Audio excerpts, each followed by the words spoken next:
Good morning, everybody. I hope that you're all doing well. Today's lesson, we're going to learn how to express condition. So we have three ways of expressing condition. The first one we have conditional. So in the conditional, we have four types. The first type, which is type 0, is used for general or scientific truth.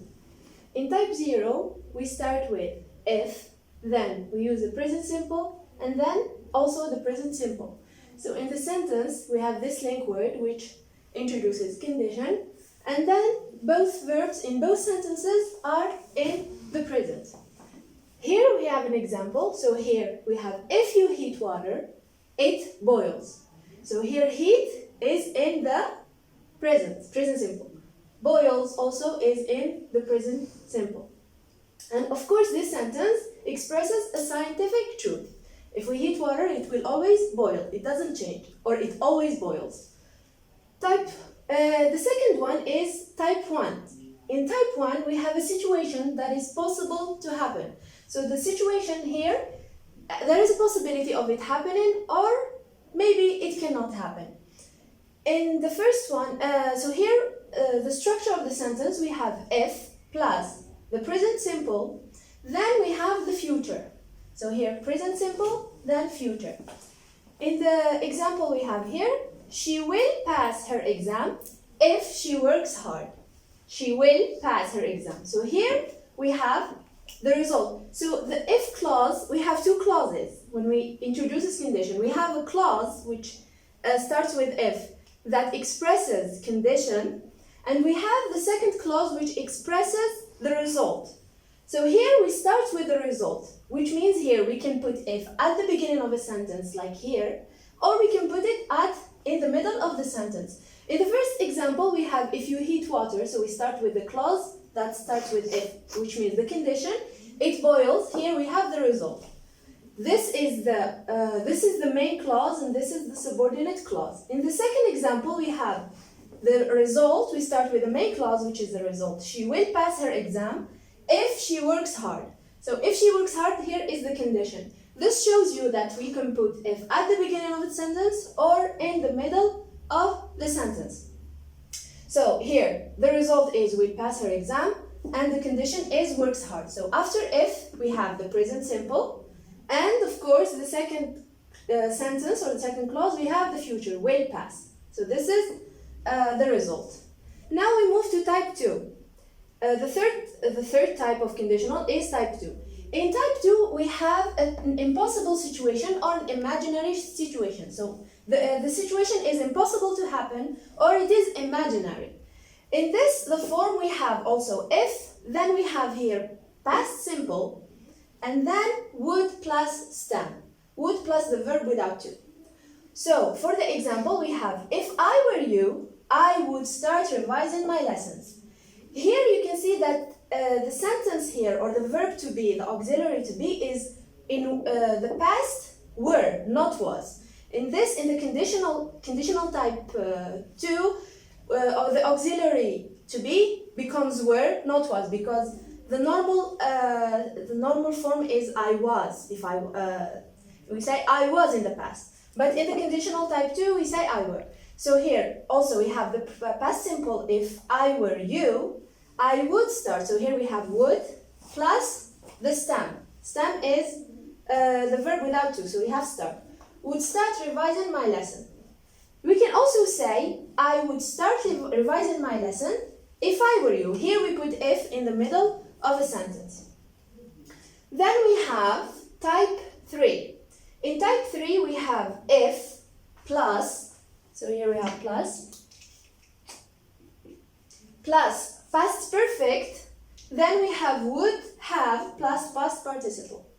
So we have, as I said, the link word if plus past perfect, would have plus past participle. Here we have an example. I would have taken a better mark if I had read the question well. So here we don't start with if, we start with the result. Then we have if and the condition. So if I had read the question well, I would have taken a better mark.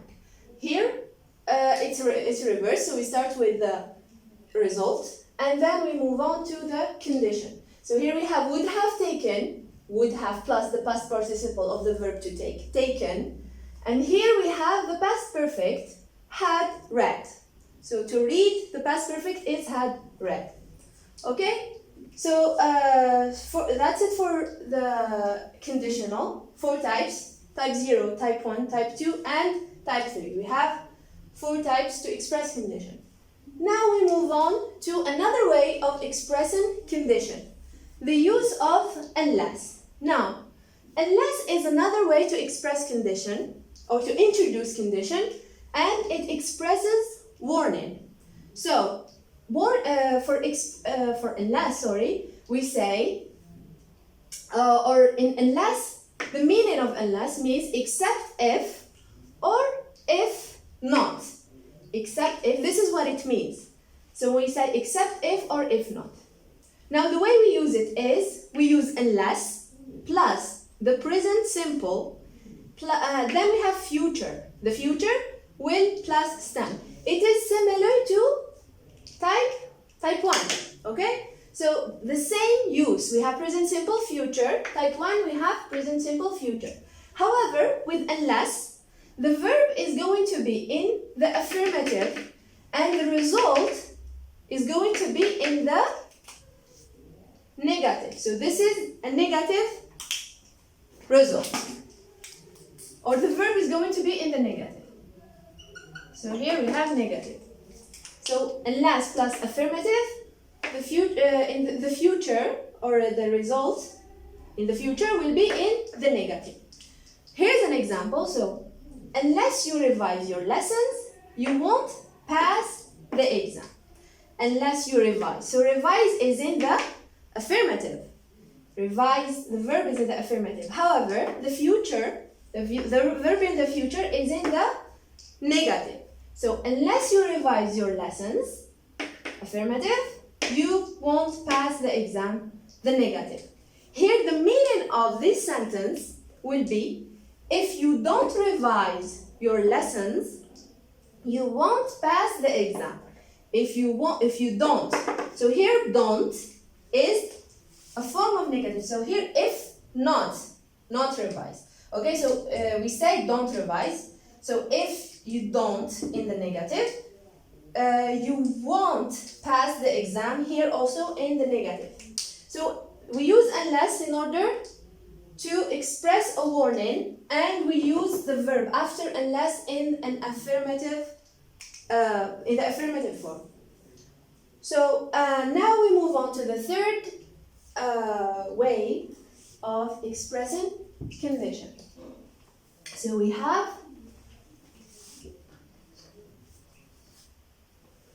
the third way is we use providing that, provided that, providing that.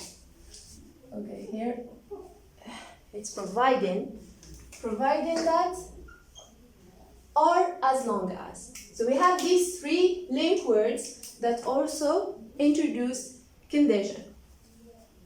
So here, provided that, providing that, and as long as are link words that express condition. They mean but only if, or if and only if. So this is the meaning of provided that, and as long as. But only if and only if. So the way we use them is, we use provided that, as long as. Here that we can omit it. We can either keep it or omit it. Plus the subject, sorry. Plus the subject, plus the present simple. Then we have the subject and the future. The example would be, the example is, he will pass his exam provided that he works hard. So here, he will pass his exam provided that. Here provided that is in the middle of a sentence. We can put provided that also in the middle of a sentence.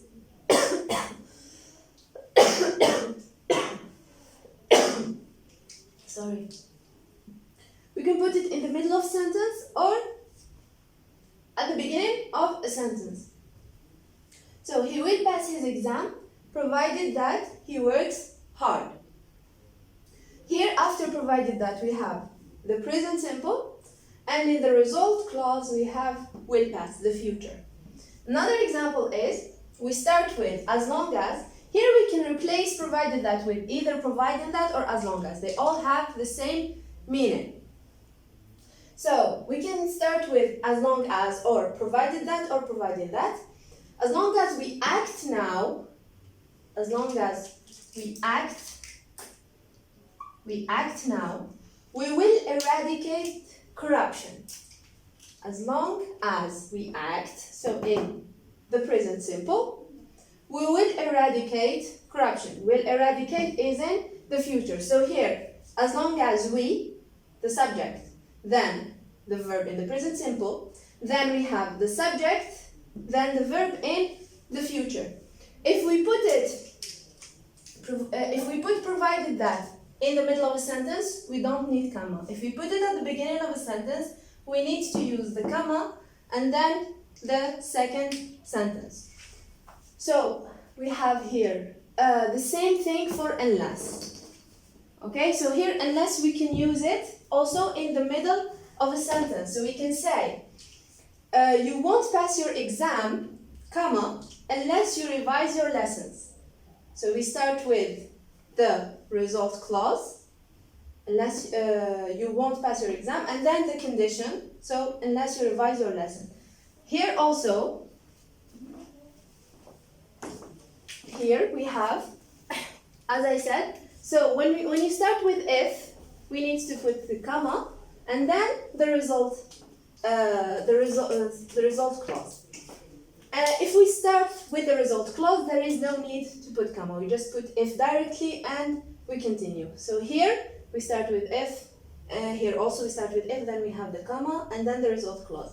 But in these sentences, she will pass her exam if she works hard. And I would have taken a better mark if I had read the question well. Then here we don't need the comma because if is in the middle of the sentence. The same thing for unless. If we put it in the middle of a sentence, we don't put comma. If we put it at the beginning, we have to put comma. And the same also for provided that, and as long as. So that's it for this session. Thank you for listening, and we're going to learn how to express wishes, and also we're going to learn how to express advice. So the first thing is we have expressing wishes. We're going to use first I wish, and then we're going to see other ways to express wish. So we have 3 ways in which we can express wishes. So number 1, we have past wish. How to express a past wish. A past wish expresses, in a past wish, we talk about a regret about a past event. This is what a past wish expresses. So, in the first thing we're going to see here is the form, which we start with I wish plus the subject, then the verb is going to be in the past perfect. The past perfect is had plus the past participle. So the example is, I wish he hadn't stolen the money. I wish he hadn't stolen the money. So here we're talking about something that happened in the past. It means this person had stolen the money in the past, but I wish he didn't.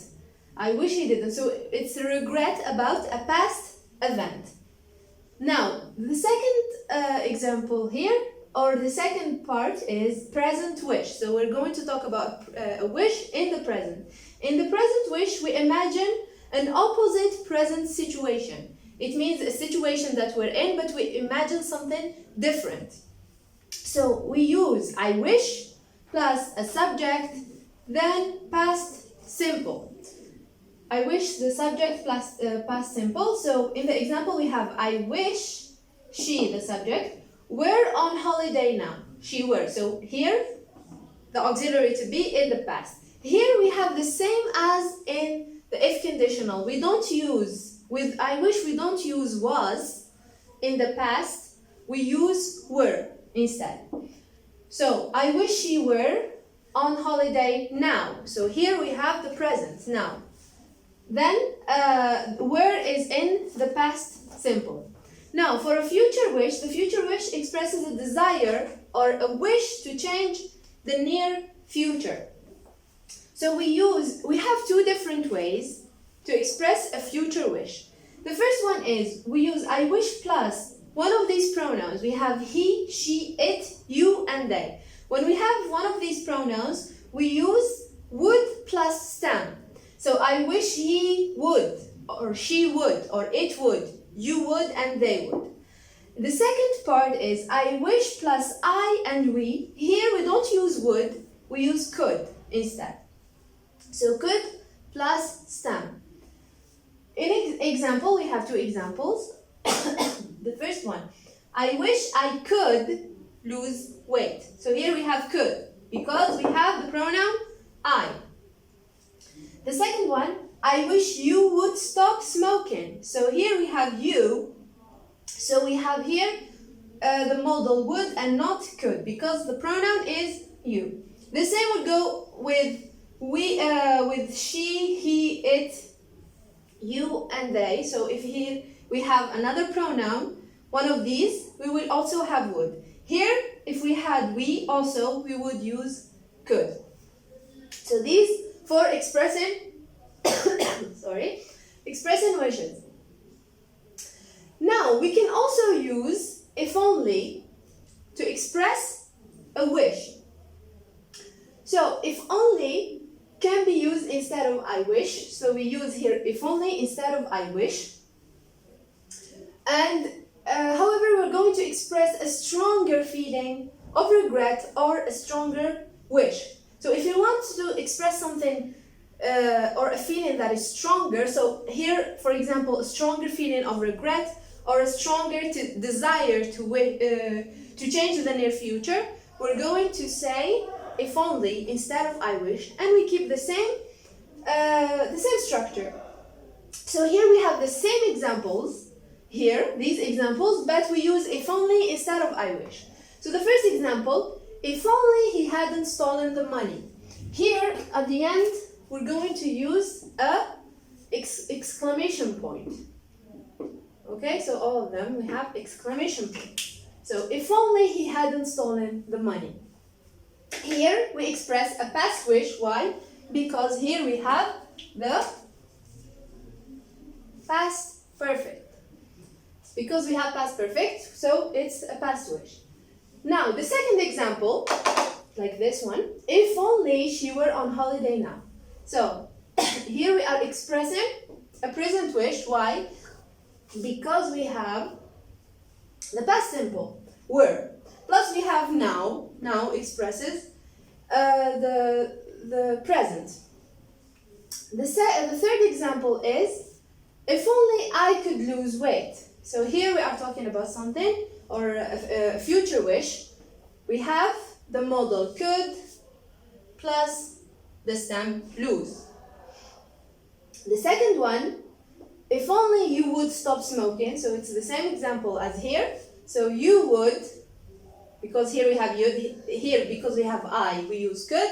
Here because we have would, we have you, we use would. So we have would stop smoking.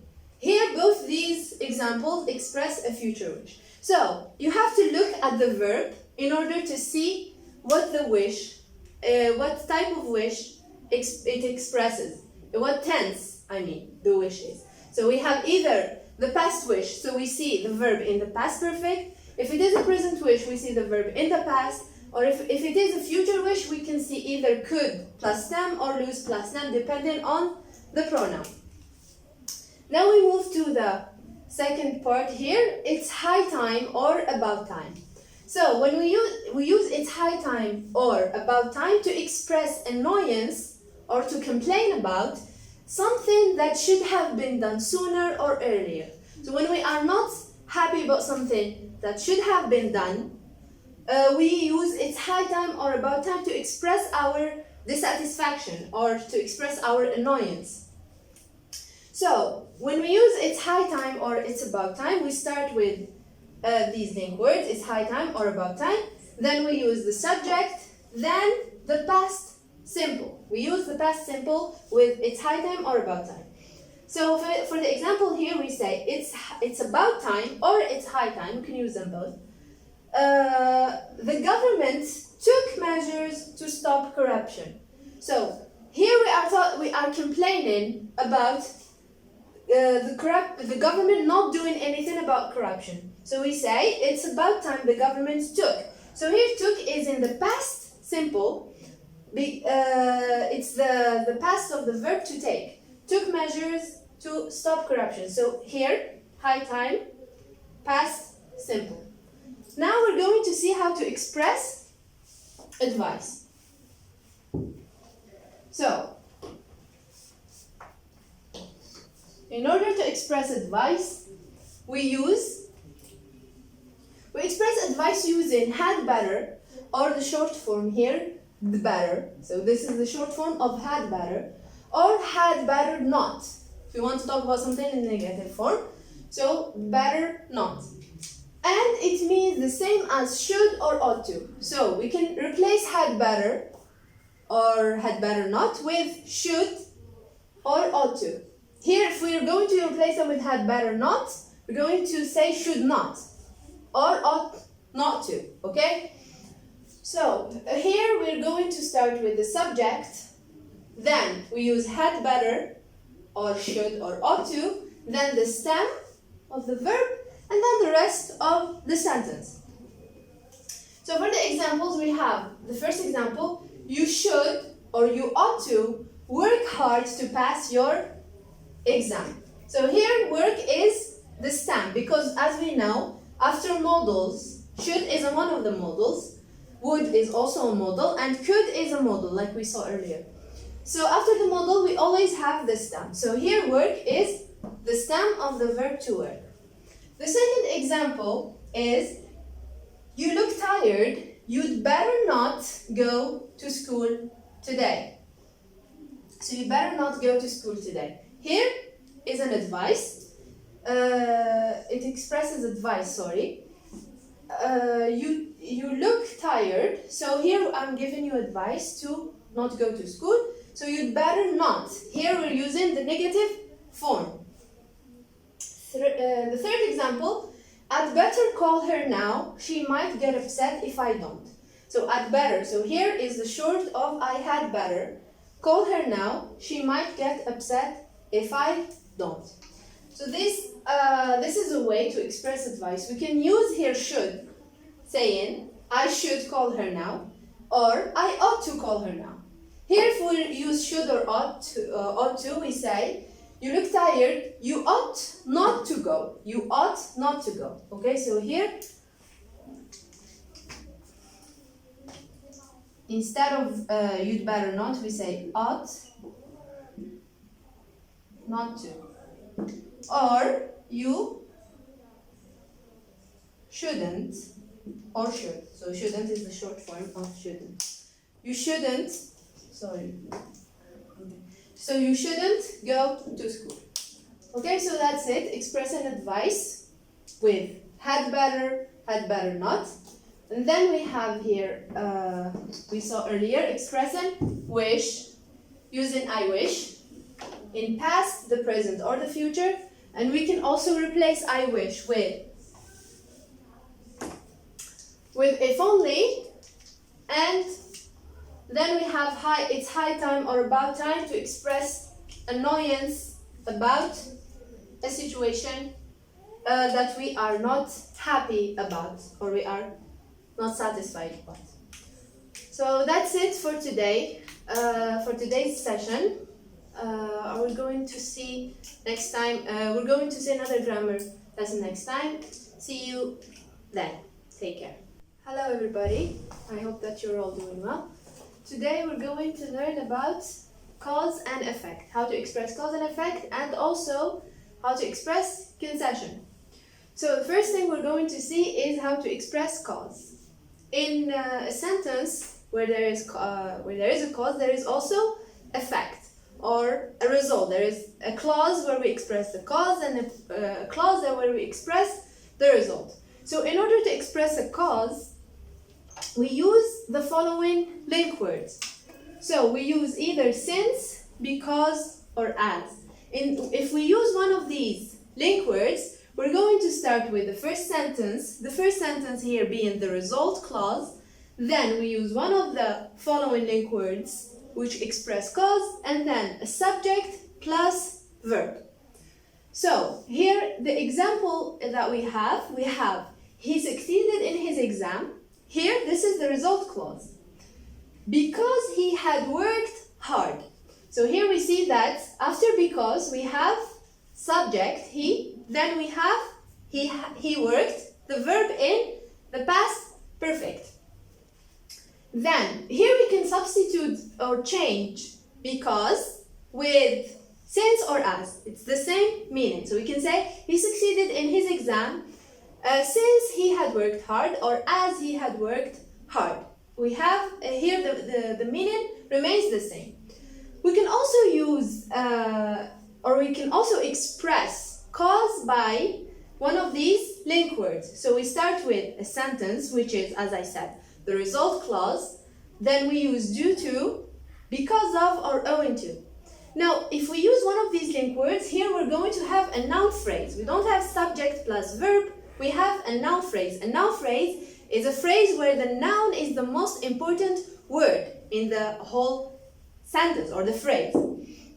So, in this example, we can see how to use it. So we can say, she succeeded in her exam because of her hard work.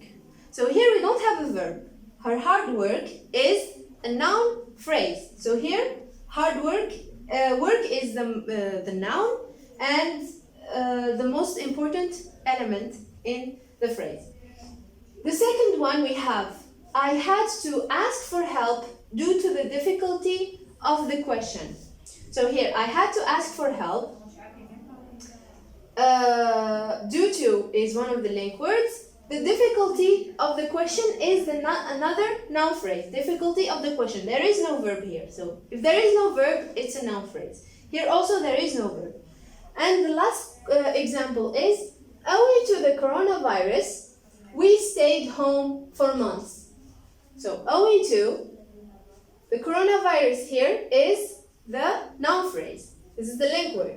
We stayed home for months. So, or we had to stay home for months. Here the verb, we don't have specific tense that we have to follow. So it depends. Here, as I said, here we can place this at the beginning of a sentence, or also we can place it in the middle of a sentence. So we can say here, for example, if we were to place this in the beginning of a sentence, we would say, because of her hard work, she succeeded in her exam. So here we have the clause that introduces a cause, and we have the first clause that introduces the result. So this is the result clause, and we have the cause clause. Then the second example, we can say, due to the difficulty of the question, I had to ask for help.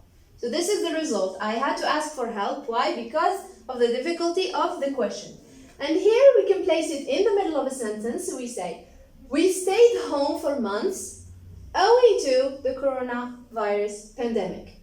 So if we start with owing to, or because of, or due to, we start with the first sentence, then we write comma, then the result clause. However, if we start with the result clause, there is no need for comma, okay? So here, directly we write because of or due to. Now, we're going to see how to express result now. So this is, we're focusing on the clause, the cause clause, sorry. So we focus on the cause. Here we're going to focus on the result or on the consequence. And for that we have link words to express the consequence. So one of the link words that we can use are, so the first one we have two ways. We have so plus adjective plus that, or such plus noun phrase plus that. So we can use these in order to express consequence. This is how we use them. So we start by a subject, then plus the verb, subject plus verb, then so plus an adjective. So after so we need to have an adjective. After such we need to have a noun phrase. So plus adjective plus that, then the rest of the sentence. The example would be, copies of brands are so cheap. So here cheap is an adjective. So copies of brands are so cheap that some consumers don't hesitate to buy them. So here we have so cheap that some consumers don't hesitate to buy them is the result. Here this is the cause and this is the result. Now if we were to write the noun phrase, we were to express it with a noun phrase, we have another example here. So it was such a good film that I watched it twice. So here we have a good film is a noun phrase. This is an adjective. Here we have a noun phrase. Here, so we have to write such that in order to express the result. So the result is I watched it twice. This is the cause. Here the cause is copies of brands are so cheap that some consumers don't hesitate to buy them. This is the result. So here, as we said, so plus adjective plus that, and then the rest of the sentence. Such plus noun phrase plus that, then the rest of the sentence. The rest of the sentence, of course, expresses the result. Now, we can also express the result using other link words, which are such as a result, consequently, as a consequence, thus, therefore, and so. So here it's as a consequence, not as a consequence. So as a consequence, and thus, therefore, and so. Now, if we were to replace them with one of the following, we can say that copies of brands are cheap. As a result, some consumers don't hesitate to buy them. Here, it was a good movie. Consequently, or we can say it was such a good movie or such a good film. Consequently, I watched it twice. We can replace them with either of the following link words. It's all they can all be used here. So this is it for the result, expressing result and consequence. Now we're going to see how to express concession. So to express concession, okay.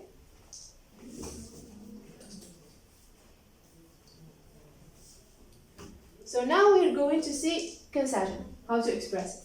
So a concessive clause expresses an idea that suggests the opposite of the main part of the sentence. So we have two sentences. One that expresses an idea, and the other sentence or the other clause expresses the opposite. We introduce these sentences with the following link words, or we introduce concession with the following link words. So we have first, although, even though, despite the fact that, and in spite the fact that. All of these link words express concession. So after these 5 link words, we're going to use a subject plus verb. When we have although, even though, despite the fact that, in spite of the fact that, we use subject plus verb. So for the example, here we have, although it rained a lot, so although, one of the following link words, it rained a lot. So rain here is a verb in the past simple. We enjoyed our holiday. The second sentence is, he refused to go to the doctor despite the fact that he was sick. So here, despite the fact that, a clause that expresses concession, or a concessive clause. And then here, after it, we have a verb in the past tense. Now we have, as I said, after these we have a subject plus verb. Now, if we use despite of, in spite of, we don't use the fact that, okay? Despite of, in spite of. If we use these, we're going to have a noun phrase, not a verb.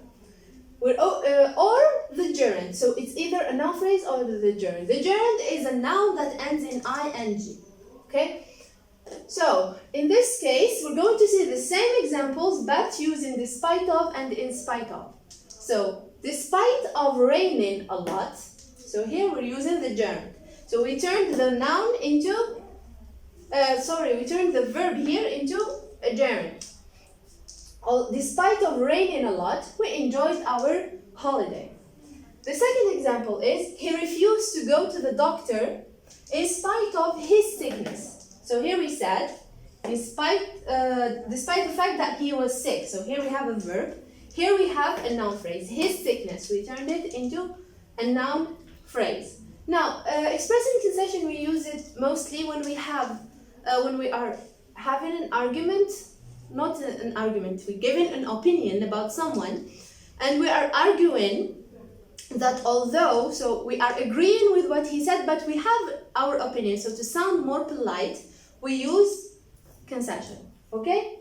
So that's it. We have, we can also, I forgot to mention that we can also use it at the beginning of a sentence and in the middle of a sentence. The same as in the previous sessions, as we saw, that whenever you start with the link word, we're going to have a comma. But if you use it in the middle of a sentence, you don't need to use the comma. Okay, so that's it. That's it for this session. Okay, so we saw how to express cause and effect, result or consequence, and we saw how to express concession. I hope that you found these lessons to be beneficial. And that's it for our session today. Thank you very much for listening, and see you again some other time. Take care and stay safe.